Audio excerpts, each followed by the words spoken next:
حضرت شعیب علیہ السلام کی توحید کی دعوت سن کر قوم کے متکبر سردار چراغ پا ہو گئے اور انہوں نے حضرت شعیب علیہ السلام کو دھمکیاں دینا شروع کر دی۔ اللہ تعالیٰ فرماتے ہیں کہ ان کی قوم کے متکبر سرداروں نے کہا، اے شعیب علیہ السلام، ہم تم کو اور تمہارے ساتھ ایمان لانے والوں کو اپنی بستی سے نکال باہر کر دیں گے، ورنہ تم سب کو ہمارے مذہب پر واپس آنا پڑے گا۔ اس کے ساتھ ہی ان کی قوم کے وہ سردار جو کافر تھے کہنے لگے، اگر تم شعیب علیہ السلام کے پیچھے چلے تو یاد رکھو اس صورت میں تمہیں سخت نقصان اٹھانا پڑے گا۔ حضرت شعیب علیہ السلام نے اپنی قوم کے سرداروں سے فرمایا، تمہارے باطل مذہب سے اللہ تعالیٰ نے نجات دے دی ہے، اس کے بعد اگر ہم تمہارے مذہب میں واپس آ جائیں تو یہ ہماری طرف سے اللہ تعالیٰ پر سخت بہتان ہوگا اور ہمیں شایان نہیں کہ ہاں اس میں لوٹ جائیں۔ حضرت شعیب علیہ السلام اپنی قوم کی بدعمالیوں پر سخت رنجیدہ رہتے اور انہیں بار بار واعظ و نصیحت کرتے۔ انہوں نے قوم کو اللہ کے عذاب سے ڈراتے ہوئے متنبہ فرمایا، اے قوم، اللہ ہی کی عبادت کرو کہ اس کے سوا تمہارا کوئی معبود نہیں، اور ناپ تول میں کمی نہ کرو۔ میں تم کو آسودہ حال دیکھتا ہوں، اور اگر تم ایمان نہ لاؤ گے تو مجھے تمہارے بارے میں ایک ایسے دن کے عذاب کا خوف ہے جو تم کو گھیر رہے گا۔ انہوں نے کہا، شعیب علیہ السلام، کیا تمہاری نماز تمہیں یہ سکھاتی ہے کہ جن کو ہمارے باپ دادا پوجتے آئے ہیں ہم ان کو ترک کر دیں یا اپنے مال میں تصرف کرنا چاہیں تو نہ کریں؟ تم تو بڑے نرم دل اور راست باز ہو۔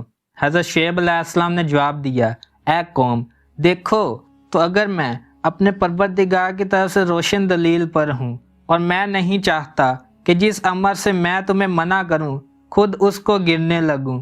میں تو جہاں تک مجھ سے ہو سکے تمہارے معاملات کی اصلاح چاہتا ہوں، اور مجھے توفیق ملنا اللہ ہی کے فضل سے ہے۔ میں اس پر بھروسہ رکھتا ہوں اور اسی کی طرف رجوع کرتا ہوں۔ اور اے قوم، میری مخالفت تم سے کوئی ایسا کام نہ کروا دے کہ جیسی مصیبت نوح علیہ السلام کی قوم یا ہود علیہ السلام کی قوم یا صالح علیہ السلام کی قوم پر واقع ہوئی تھی، ویسے ہی مصیبت تم پر واقع اور لوط علیہ السلام کی قوم کا زمانہ تو تم سے کچھ دور نہیں۔ اپنے پروردگار سے بخشش مانگو اور اس کے آگے توبہ کرو، بے شک میرا پروردگار رحم والا اور محبت کرنے والا ہے۔ قوم کے متکبر سرداروں کی جارحانہ گفتگو کے بعد حضرت شعیب علیہ السلام کو اس بات کا اندازہ ہو گیا تھا کہ ان کے دلوں پر مہر لگ چکی ہے اور ان پر کسی بات کا کوئی اثر نہیں ہوگا، لہٰذا انہوں نے اپنے رب سے دعا کی، اے پروردگار، ہم میں اور ہماری قوم میں انصاف کے ساتھ فیصلہ کر دے، اور آپ سب سے اچھا فیصلہ کرنے والے ہیں۔ در حقیقت ان الفاظ کے ساتھ حضرت شعیب علیہ السلام نے اپنی قوم میں سے جو کفار تھے ان کی ہلاکت کی دعا کی تھی، جسے اللہ تعالیٰ نے قبول فرما لیا۔ قوم شعیب علیہ السلام 3 طرح کے عیوب میں مبتلا تھی، اور اللہ تعالیٰ نے اسے 3 طرح کے عذاب سے نیست و نابود کیا۔ قرآن کریم میں 3 طرح کے عذاب کا تذکرہ ہے جو قوم شعیب علیہ السلام پر آیا۔ 1 زمینی بھونچال یا زلزلہ، 2 چنگھاڑ، اور 3 آگ کے بادل۔ سورۃ الاعراف میں ہے کہ ان کو بھونچال نے آ پکڑا اور وہ اپنے گھروں میں اوندے پڑے رہ گئے۔ سورہ عنکبوت میں ہے، اللہ تعالیٰ نے فرمایا، انہوں نے شعیب علیہ السلام کو جھوٹا سمجھا، سو ان کو زلزلے نے آ پکڑا اور وہ اپنے گھروں میں اوندے پڑے رہ گئے۔ سورہ ہود میں چنگھاڑ کے ذریعے عذاب کا ذکر آیا، کیونکہ یہ لوگ اپنے نبی کا مذاق اور تمسخر اڑایا کرتے، پھپتیاں کستے تھے۔ اللہ تعالیٰ نے ایک فرشتے کے ذریعے اس قوم پر ایک چیخ لگوائی جس سے ان کے کلیجے پھٹ گئے۔ قرآن پاک میں ارشاد باری تعالیٰ ہے، اور جو ظالم تھے ان کو چنگھاڑ نے آ دبوچا تو وہ اپنے گھروں میں اوندے پڑے رہ گئے۔ سورۃ الشعراء میں بادل کے عذاب کا تذکرہ ہے جو ان کی اپنی خواہش کا نتیجہ تھا۔ انہوں نے کہا تھا کہ تم ان میں سے ہو جن پر جادو کر دیا جاتا ہے، اور تم تو صرف ہماری طرح کے آدمی ہو، اور ہمارا خیال ہے کہ تم جھوٹے ہو۔ اگر تم سچے ہو تو ہم پر آسمان سے ایک ٹکڑا لا گراؤ۔ چونکہ انہوں نے جھٹلایا تھا تو انہیں بادل والے دن کے عذاب نے آ پکڑ لیا۔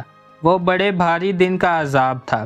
علامہ ابن کثیر رحمۃ اللہ علیہ فرماتے ہیں کہ اللہ تعالیٰ نے ان پر پہلے تو سخت گرمی مسلط فرمائی اور 7 دن مسلسل ان پر ہوا بند رکھی، جس کی وجہ سے پانی اور سایہ بھی ان کی گرمی کم نہ کر سکا اور نہ ہی درختوں کے جھنڈ کام آئے۔ چنانچہ اس مصیبت سے گھبرا کر بستی سے جنگل کی طرف بھاگے، وہاں ان پر بادلوں نے سایہ کر لیا۔